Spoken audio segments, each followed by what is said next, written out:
Nobody screamed when a human walked into the Gentle Flame restaurant. Bloom considered this a victory. The Florian owner had spent 3 sleepless cycles preparing his staff for this moment. He had read every safety guide. He had installed emergency barriers. He had even purchased a sedation kit just in case. Now the human stood in his doorway, and he looked ordinary. "Hi there," the human said with a small wave. "I am Duvet here for the cooking job." Bloom's leaves rustled with nervous energy. The human was shorter than he expected. Softer looking, he carried a simple bag over one shoulder and wore clothes that seemed designed for comfort rather than survival. This was a Deathworlder. "Yes. Yes, please come in," Bloom said, his voice higher than intended. "Welcome to the Gentle Flame. We serve gentle food for gentle species." Danny nodded and looked around the kitchen. His eyes moved slowly, taking in the 4-armed cooking stations, the temperature controlled zones, and the complete lack of open flames. "Nice place," Danny said. "Very clean." Pip, the small insectoid server, watched from behind a counter. Her antennae twitched with curiosity. She had never seen a human before. The galactic network showed them as massive warriors covered in scars. This one had soft skin and smiled easily. "The kitchen may need some adjustments for your biology," Bloom said carefully. "Humans require different tools." "Yes," Danny shrugged. "I can work with anything." "What ingredients do you have for the next hour?" Danny asked simple questions. What vegetables grew on the station? What proteins were available? What spices did different species enjoy? He tasted small samples of everything, making notes on a little pad. Bloom watched in fascination. The human showed no signs of violence, no sudden movements, no predatory behavior. He simply cooked. By midday, Danny had prepared a test dish. Simple soup made from station-grown fungi and imported grains. He offered the first taste to Bloom. "It's mild," Danny promised. "Nothing dangerous." Bloom sipped carefully. The flavor was warm and smooth. Nothing burnt, nothing attacked his senses. "This is acceptable," Bloom said with surprise. Danny smiled. "Good. I learned to cook gentle food early. Not every world has strong flavors." Pip hopped closer, her wings buzzing. "What worlds have you cooked on, Danny Webb?" It was an innocent question, simple curiosity from a young insect who had never left the station. Danny stirred his soup and thought for a moment. "Well, I moved around a lot when I was young. My father worked in terraforming. First place I remember was Carrion for learned to filter ingredients there because of the toxic air. Then we moved to Vendress when I was about 6. The kitchen went silent. Bloom's leaves had frozen mid rustle. Pip's antennae pointed straight up. Even the ventilation system seemed to pause. "Carrying 4, Bloom repeated slowly. "The poison world." "Yeah, the atmosphere was pretty rough," Danny agreed. "You had to be careful about what you brought inside, but the underground gardens grew amazing mushrooms and Vindus." Pip whispered. "The volcano planet." Danny nodded casually. "Hot place. Lots of geothermal cooking. You could boil water just by setting it on the right rocks. Made meal prep pretty easy."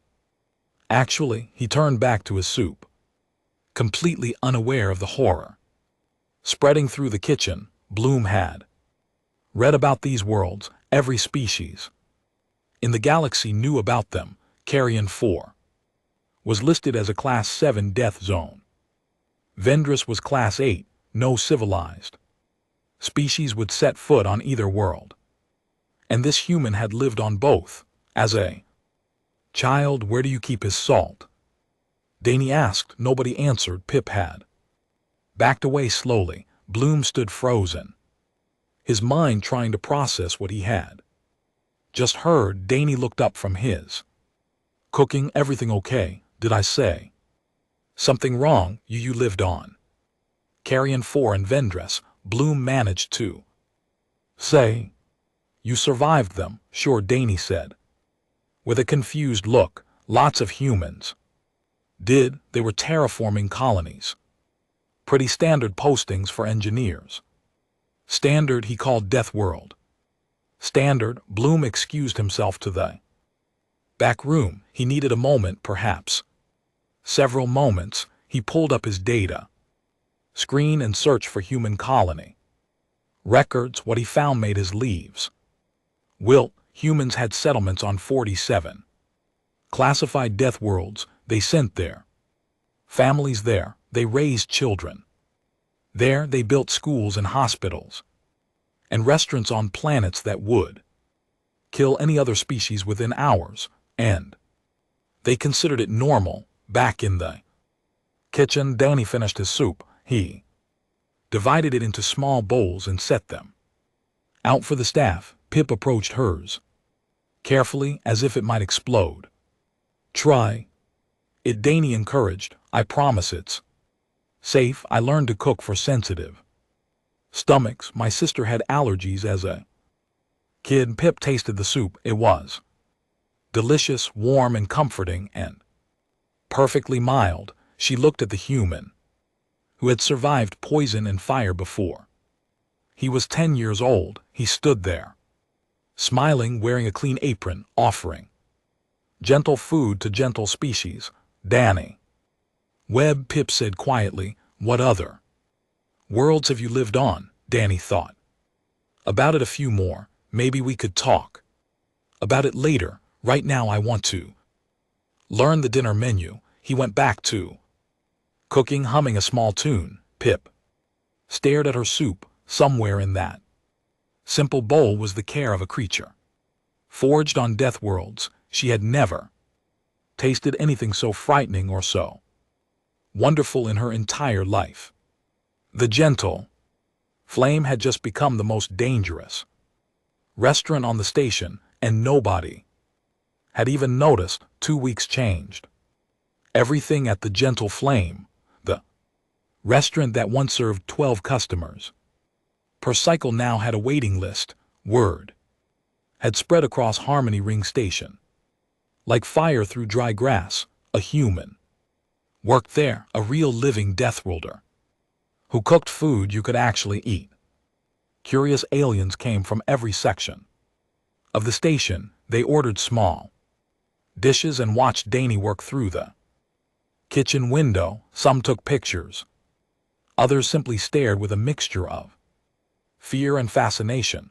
Danny noticed none of it. He was too busy perfecting his mushroom sauce. Bloom had stopped flinching every time Danny reached for a knife. Progress came slowly, but it came.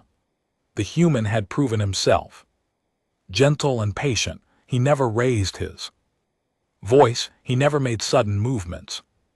He cooked beautiful food and cleaned his station without being asked. The only strange thing was his complete unawareness of how terrifying his past sounded. Rill discovered this on a quiet afternoon. The large amphibian had become a regular customer over the past week. He sat at the counter closest to the kitchen, his bulbous eyes fixed on Dai's every movement. Today he finally gathered the courage to speak. Human Danny, Rillo said in his deep, wet voice, I'm curious about your cooking methods. They seem unusual. Danny looked up with a friendly expression. Oh, sure. What do you want to know? Your techniques. They're not standard galactic recipes. Where did you learn them? Danny wiped his hands on his apron. Picked them up here and there. Every World has different resources, you know. You learn to adapt, Rillo leaned forward. Which worlds taught you they? Most, this was the question everyone wanted to ask. Pip had warned the customers about the first 2 death worlds. Now rumors spread about what other nightmares the human might reveal. Danny thought carefully. Well, after Vendress, we moved to Kessler's Fall. That was interesting. Rillo's gills fluttered. Kessler's Fall, the asteroid bombardment zone. Yeah, the sky was pretty active, Danny admitted. Rocks falling all the time. We lived in deep bunkers mostly, but the mineral content made amazing seasoning. I still use some of those techniques. A glass shattered somewhere in the restaurant. A customer had dropped it. Danny continued without pause. After that was Grimald. Now that place taught me real cooking skills. Grimhold, Rillo whispered.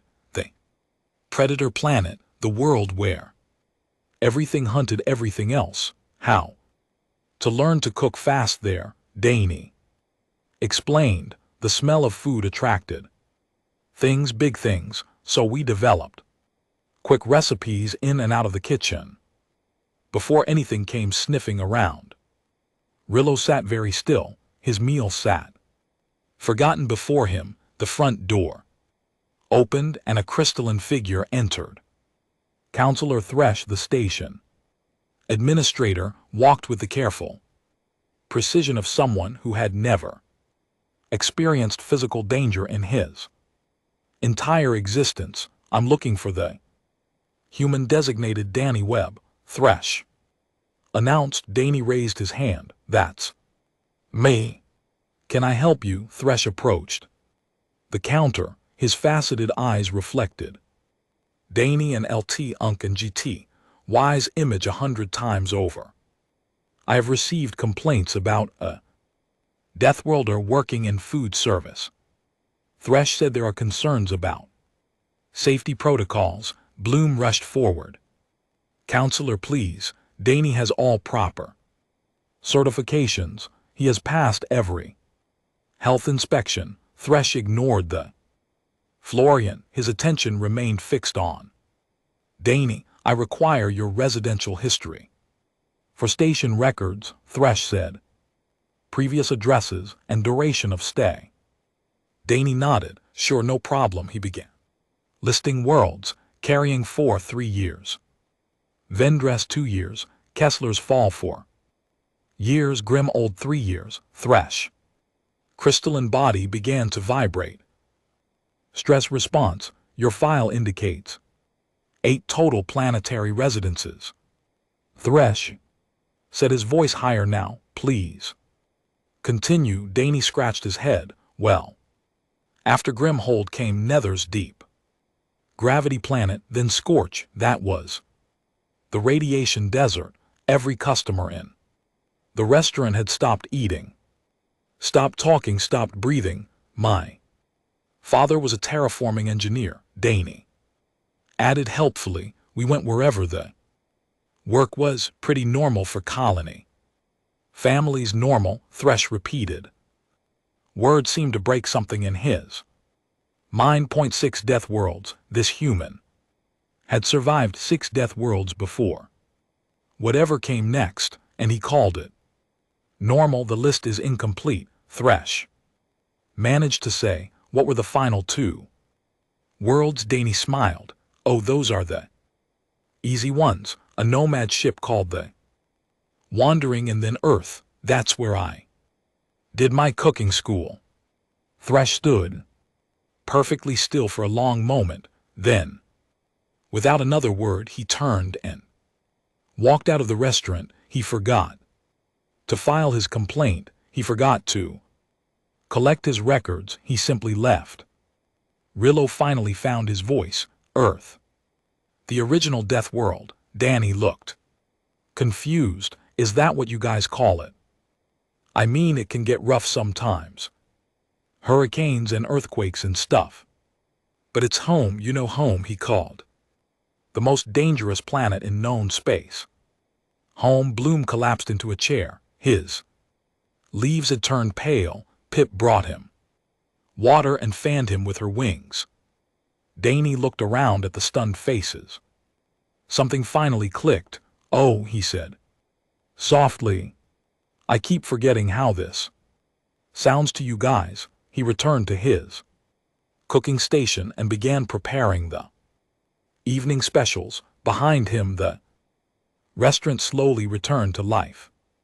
Customers whispered, staff exchanged nervous glances, and Danny hummed a little tune while he sliced vegetables, completely unaware that he had just described the most terrifying childhood in galactic history. The soup was delicious that night. Nobody could quite enjoy it. The restaurant fell quiet. After the last customer left, Pip stayed behind to help clean. She liked these late hours when the kitchen belonged only to the staff. Danny moved through his closing routine with practiced ease, wiping counters and storing ingredients. Bloom counted the day's earnings in the back room. The numbers had tripled since Danny arrived. Fear sold well. Apparently, customers paid premium prices to eat food prepared by Death World hands. Pip watched Danny work. Question had been building inside her. For days, she could not hold it any longer. "Danny Webb," she said, "may I ask you something personal?" Danny looked up. "Sure, Pip, what's on your mind?" "How did you survive?" The question hung in the air between them, simple words carrying impossible weight. Danny stopped wiping the counter. He thought about it seriously, which Pip appreciated. "You mean the Deathworlds?" Danny said. "Yes. You were a child. Children are fragile. How did you live through places that kill grown warriors?" Danny leaned against the counter. His eyes went distant, traveling back through years and worlds. "Nether's Deep was the hardest," he said finally. "I was 10 when we arrived. The gravity there's almost twice Earth normal. My legs gave out on the first day." Pip's wings folded tight against her body. She had not expected him to answer so honestly. "My mother taught me to walk again," Danny continued. "Every day she would help me practice. 1 step, then rest. 2 steps, then rest. It took 3 months before I could walk across a room. Your mother sounds strong. She was the strongest person I ever knew." Danny returned to his cleaning, but his movements had slowed. Something heavier than memory weighed on him. "After Nether's Deep, we moved to Scorch, the radiation desert planet. No sunlight, safe for skin. We lived underground, cooked using heat from the planet's core." Pip hopped closer. "That sounds frightening." "It wasn't so bad once you learn the rules. Stand ground during the day. Wear protection if you go up. Check your equipment twice.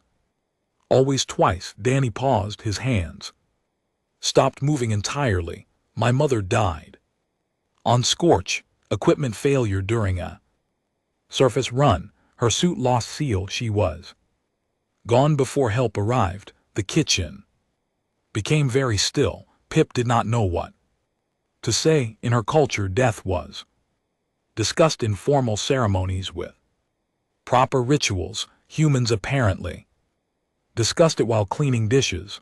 "I was 12, Danny said. "My sister was 9.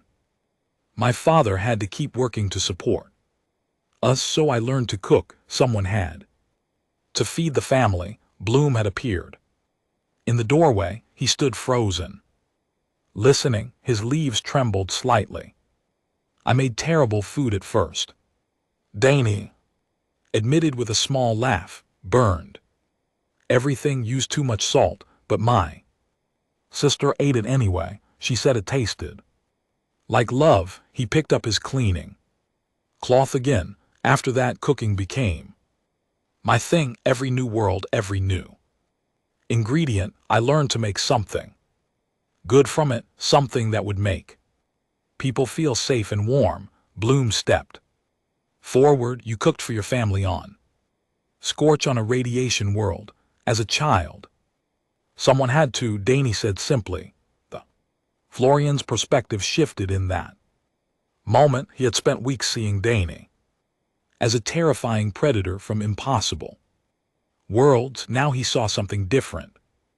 A 12-year-old boy making dinner for his grieving father and scared sister in a kitchen that would kill most species.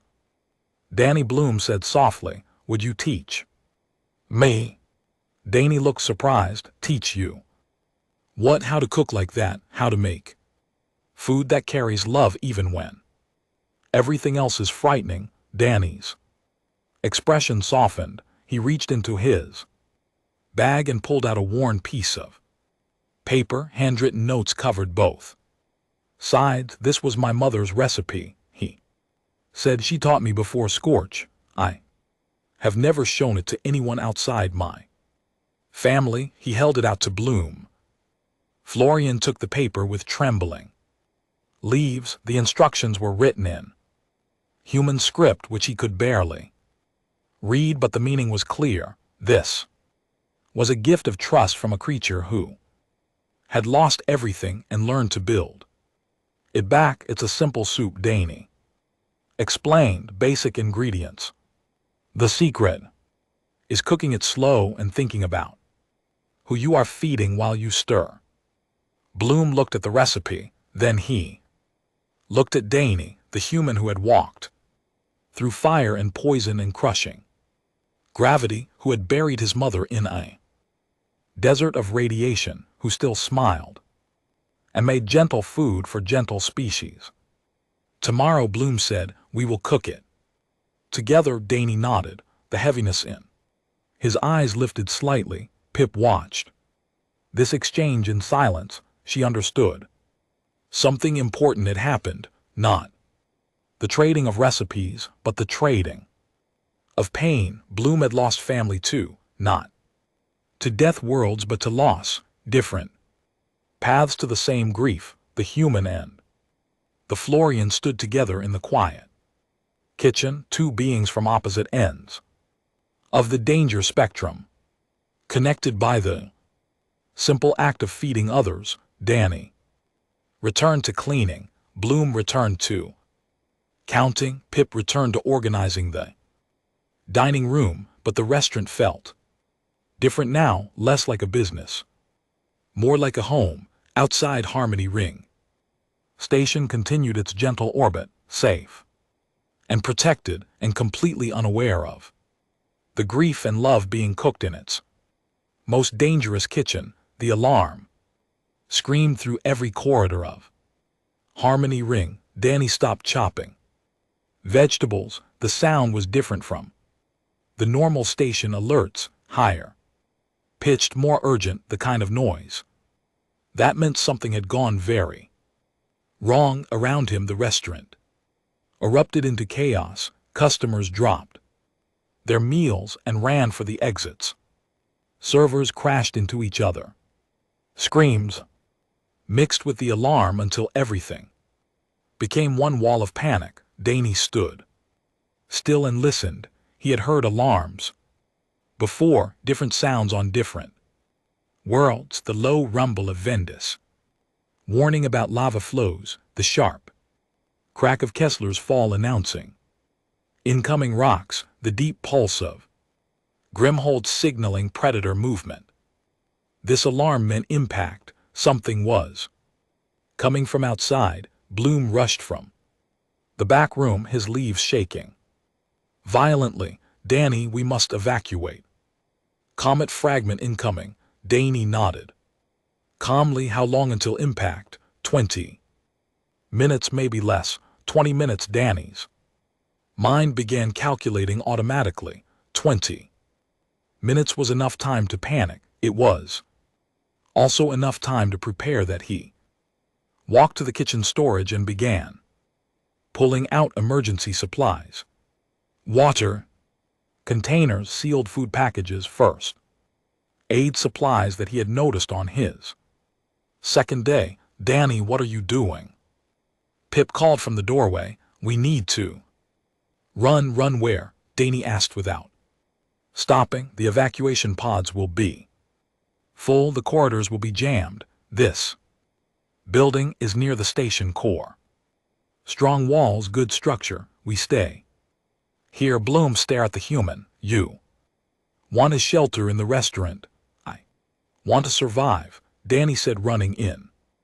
Panic kills more people than the actual disaster. Trust me, I know. Security.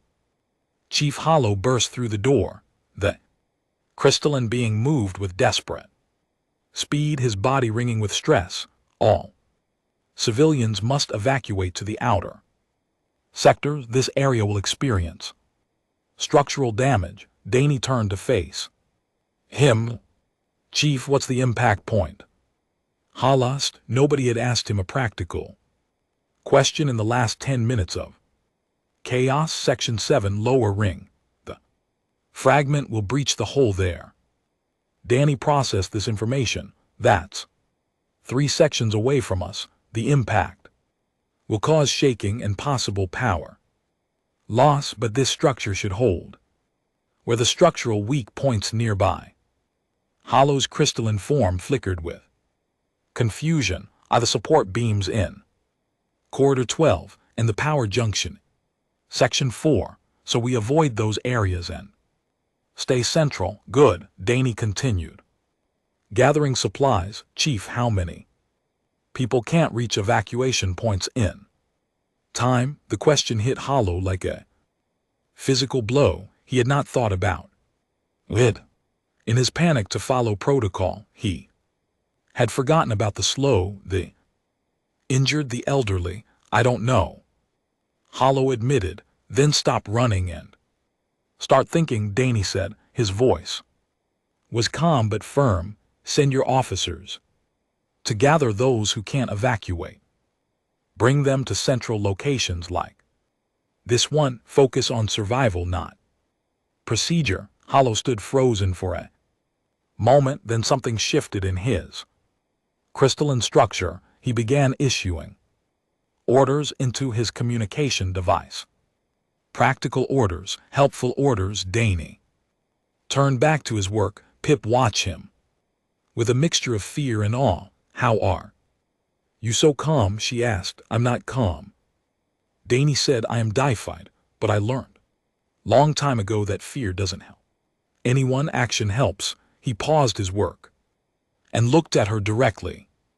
On the wandering, we passed through 3 hostile systems in 2 years. Solar flares, radiation storms, debris fields. We didn't have anywhere to run. We just had to survive. My father taught me that panic is a luxury. Poor people and colony workers can't afford it. Pips's antenna drooped. The wandering, that was your 7th world, not a world, a ship. Home for everyone who couldn't find safety anywhere else. Danny smiled slightly. They were good people, tough people. They taught me that you can build family anywhere if you're willing to work for it. He handed her a stack of blankets. Put these in the dining area. People will be cold after the power fluctuates. Pip took the blankets without question. She understood now.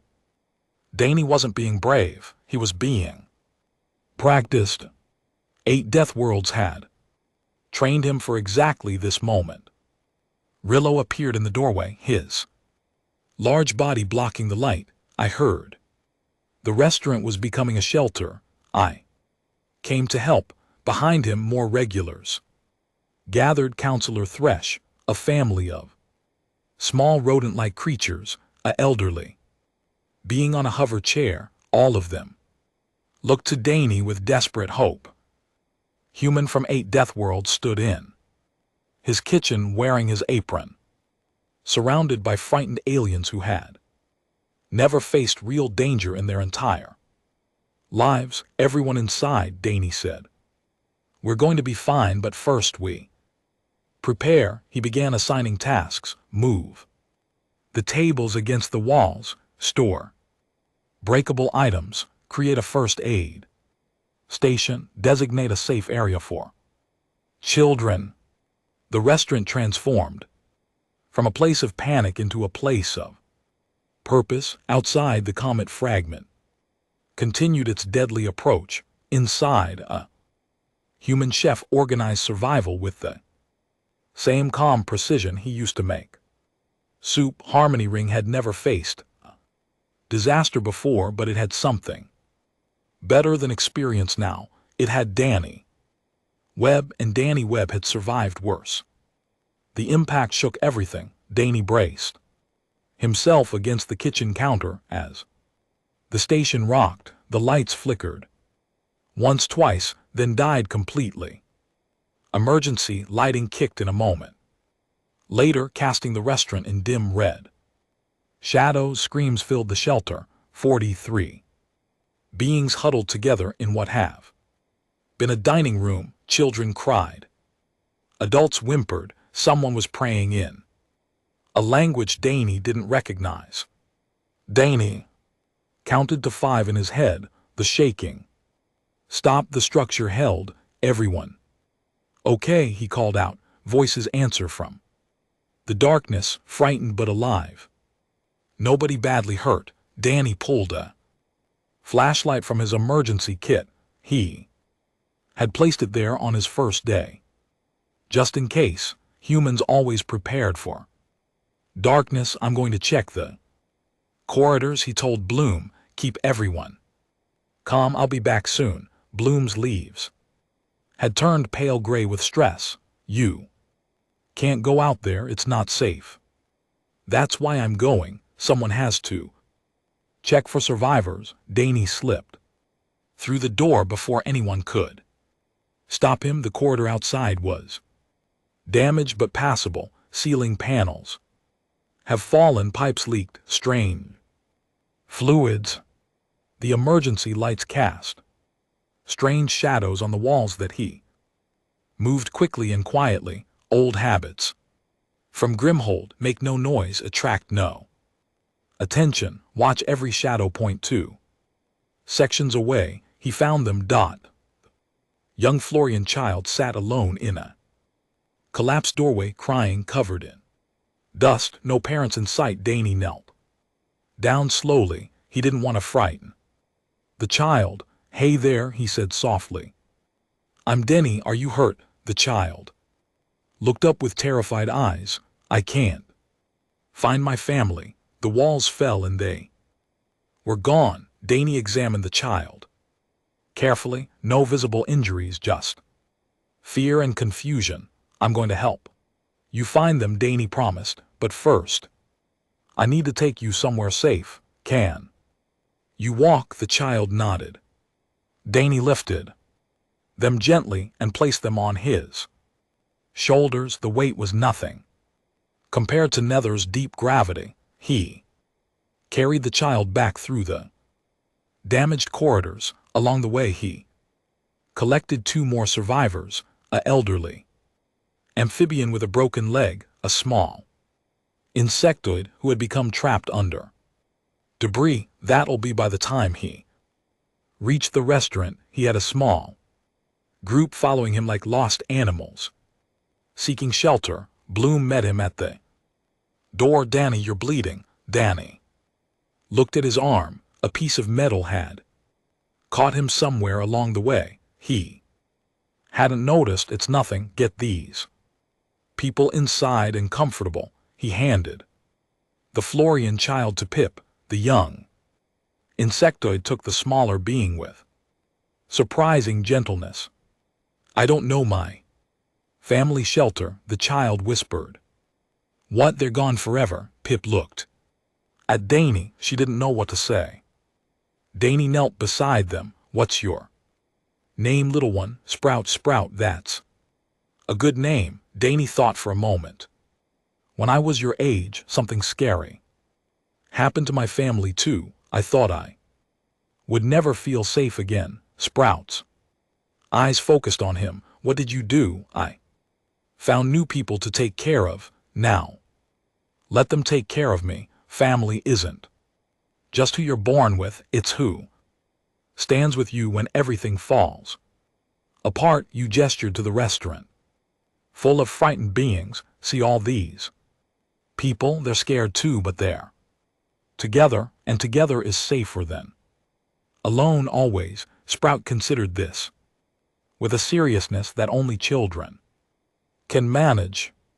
Then they nodded. I want to help, Sprout said. Danny smiled. Good, go with Pip. She needs someone to help organize the blankets. Pip led the child away. Danny watched them go, then returned to his work. The emergency supplies wouldn't last forever. He needed to cook something warm that would fill stomachs and calm nerves. That he began working with whatever ingredients remained. Emergency rations, mostly dried proteins, sealed vegetables, not much to work with, but Danny had cooked with less on worse worlds. Rillo appeared beside him. Can I help start heating water? We're making soup. For the next hour they worked together. Danny directed, Rillo followed. Pip organized distribution. Bloom managed the frightened crowd. When the soup was ready, Danny served it himself, bowl person by person. He gave each being a moment of eye contact and a small word of encouragement. You're doing great. The worst is over. This will warm you up. Small kindnesses, simple gestures, things his mother had taught him long ago. Counselor Thresh watched from a corner. He had come to the shelter as a frightened civilian, not an administrator. Now he saw the human differently. How do you stay so calm? Thresh asked when Danny reached him. Danny handed him a bowl. I'm not calm, I'm just practiced. Being scared doesn't mean you stop moving. It means you have something worth protecting. Thresh looked at the soup, then he looked at the room full of beings who had come together under human guidance. This is what he learned on 8 Deathworlds. Thresh asked how to save people. Danny thought about it. His mother making soup in an underground kitchen, his father holding the family together after loss, his sister eating burned food and calling it love. No, he said finally, this is what Deathworlds taught me about living. Community survives. Fear is temporary, and a hot meal can fix almost anything. He moved on to the next person. The soup continued. The shelter held. Outside, rescue teams were beginning to organize. Inside, a human chef had already saved them. 3 months passed before the gentle flame opened its doors again. Danny stood in the rebuilt kitchen, adjusting the new equipment. Everything was modern and clean and designed for safety. He missed the old stoves already. The restaurant looked different now. The walls displayed pictures from the shelter. Night, dozens of beings huddled together, sharing blankets and soup. Human chef standing in the center, covered in dust and blood, smiling. Anyway, someone had titled them. Photograph the Deathworld chef. Danny pretended to hate it. Today was the reopening celebration. The new menu hung proudly by the entrance. Deathworld comfort food, recipes from 8 impossible places, adapted for gentle species. Customers have been lining up since dawn. Rillo claimed his usual spot at the counter. Counselor Thresh had reserved a table for his entire administrative staff. Security chief Hollow stood near the door, no longer worried about safety violations. Pip buzzed around the dining room, her wings humming with excitement. She wore a new apron that Danny had given her. It said, "Apprentice Chef" in 3 languages. Bloom watched his restaurant fill with beings who had once feared humans. Now, they waited eagerly for food prepared by Deathworld hands. You have changed things here, Danny Webbloom said. Danny shrugged. I just make soup. The front door opened and a human woman walked. Inside, she was tall and weathered with the same calm eyes as Danny. A large bag hung over her shoulder. Danny froze. Midster now, he whispered. The woman grinned, surprised. Little brother, they embraced in the middle of the kitchen. Pip had never seen Danny hug anyone before. She didn't know humans could hold each other so tightly. What are you doing here? Danny asked when they finally separated. Dad finished the vendor's project. We're between assignments. Nell looked around the restaurant with approval. Nice place. I heard you became famous. Not famous. Just a cook who saved 43 people during a comet impact. Nell punched his shoulder lightly. That's very on brand for you. Danny returned to his cooking, but his movements were lighter now.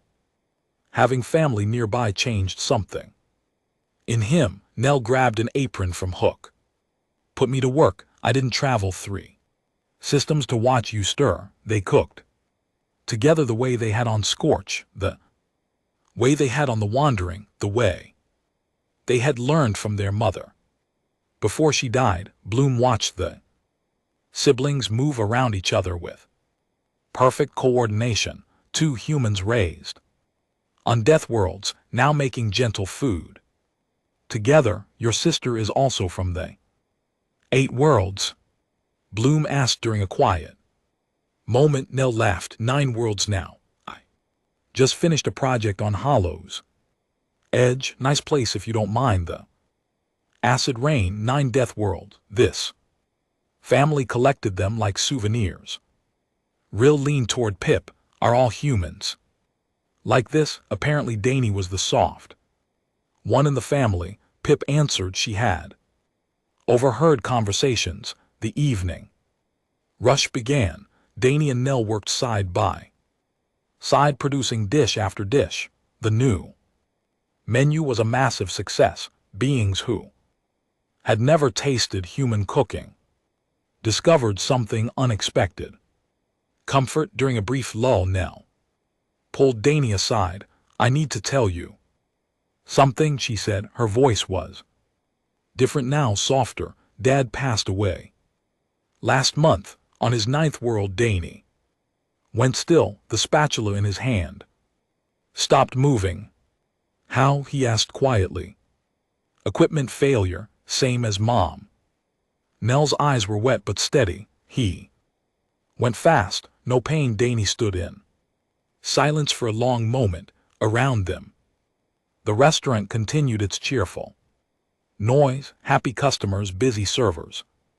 Normal life continuing while grief arrived unannounced. He always said 9 would be his limit. Danny finally said he said a lot of things. Nell wiped her eyes with her apron. He also said, you make the best soup in the galaxy. He bragged about you to everyone on the project. Danny turned back to his cooking station. He pulled out ingredients with quiet precision. His mother's recipe, the one he had shared with Bloom. Help me make this, he said to his sister. They worked together in silence.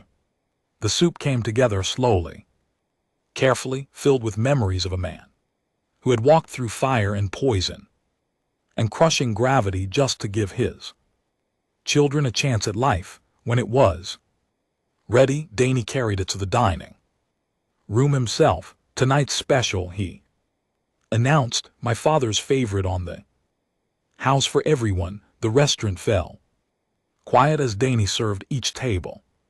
Personally, he told them nothing about his father's death. He simply offered food and warmth and connection. Bloom tasted the soup. It was different from anything Danny had made before. Deeper, more complex, filled with something that couldn't be named. This is grief, Bloom whispered to Pip. This is how humans cook grief. At the counter, Rillo took his first bite and felt tears forming in his eyes. He had no idea why. When the last bowl was served, Danny stood with his sister in the center of their father's legacy, a restaurant on a safe station run by children of Deathworlds, serving comfort to gentle species. That a customer raised her glass to the chef. Others joined. To Danny Webb, Danny smiled his usual modest smile. No. Squeezed his hand. How do humans make death taste like home? Someone asked. Danny looked at his sister, at his restaurant, at the family he had built from strangers and survivors. Practice, he said. Lots of practice, and the soup was perfect.